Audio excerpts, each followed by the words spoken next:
All right, welcome back. We're still talking to our friends here, the champs, PLDT high-speed hitters. Pinag-usapan natin kanina yung first 2 sets. Right. Tapos humabol itong Cherry. As we know, dahil lalaban talaga yan, they're not in the finals for nothing. Banggit na natin sila Abby, sila Ara. Coach Raldo also pointed out the UST girls talagang naging spark sa kabila. Si Alina Bicar and Amy Hernandez really played well. Going into the 5th, sabi nila, Coach Ral, nagdasal-dasal na raw.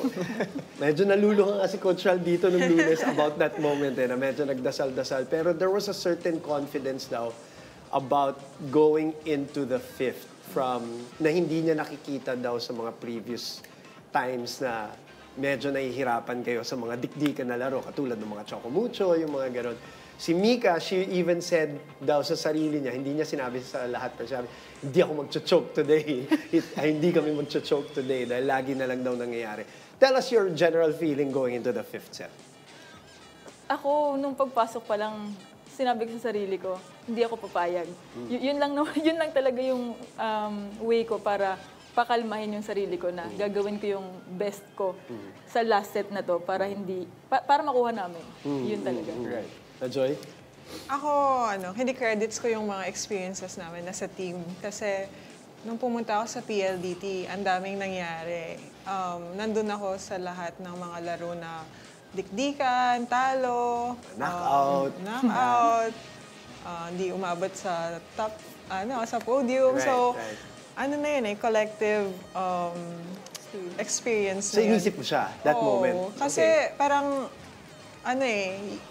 kumbaga, yung feeling ko sa mga dati kong teammates sa F2 na parang tingnan ko lang si Kat alam ko na yung galaw nila na confident pa sila, okay pa to, hindi pa sila nawawala. So, sila din yung pinaghuhugutan ko. And si Ate Kim, nagsalita na siya, hinodel niya na kami. And si Ate Kim, pag gano'n, gusto niya na talaga manalo. Sabayan na natin si Ate Kim.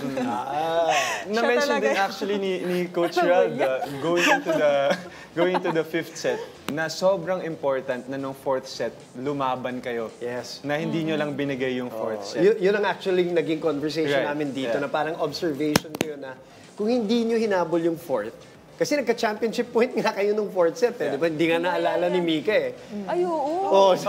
May championship point kayo. Pero kung medyo hindi nyo hinabol yun, mawawala kayo ng momentum dun sa 5th. Tsaka yung goal lang natin ng 4th is makuha yung momentum. Oo, makadikit ba hindi tayo Sabi ni maiwan. So, ganun kasi yung nagiging mindset namin na parang point per point na kami. Hindi na kami yung tinitignan namin yung results. Hindi ganun. So, yun ang nagbago na dito sa, nakalimutan nyo, no? Maalala ko nga, ngayon ko lang. Which is a good thing, They were in the zone. They were in the zone. Bakit nakatayo? Oo, dami na nagdadasal sa bench nun nung nag-championship point dun sa going into that 5th set. Okay, well, obviously you won. A side story dito was this whole Lasal connection. I said it on the air. Sino kaya unang nag-imbita kay Ramil? Tell us about that. Was it his idea? Ano ba yung naging proseso dyan? Did somebody reach out to him? Ano ba? Nung nalaman po nila na magpa-finals kami, parang si Micol, yung kapatid ni Ate. So, nag-ask na sila siguro ng tickets. So, yan. Tapos, sinare sa amin ni Ate, manonood daw si Coach Ramil, kumuha siyang tickets. So, doon pa lang parang, wow. Tapos, hindi ko in-expect na pupunta siya, actually. Sabi daw ni Coach Ramil na parang,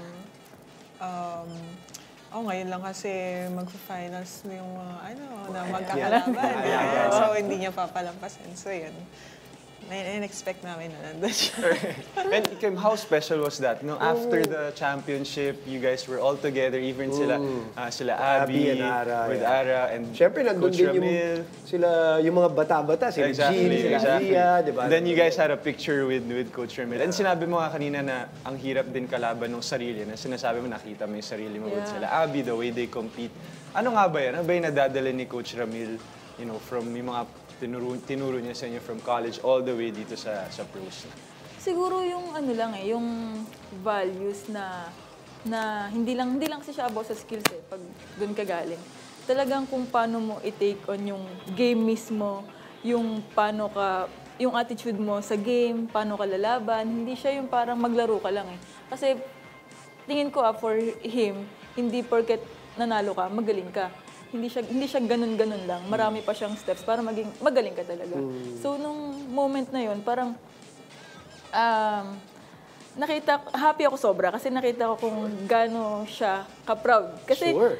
knowing Coach Ramil, hindi naman siya yung basta-basta pupunta lang. Exactly. Oh, exactly. Manonood ng Presence mga pa lang. game, di ba? So, yun, talagang, yung feeling ko noon, yung pakiramdam ko, talagang, ang saya. Special. Po, sobrang special yata kami. Doon si Coach Noel, nandun doon din, lahat. yung staff, di ba, nandun.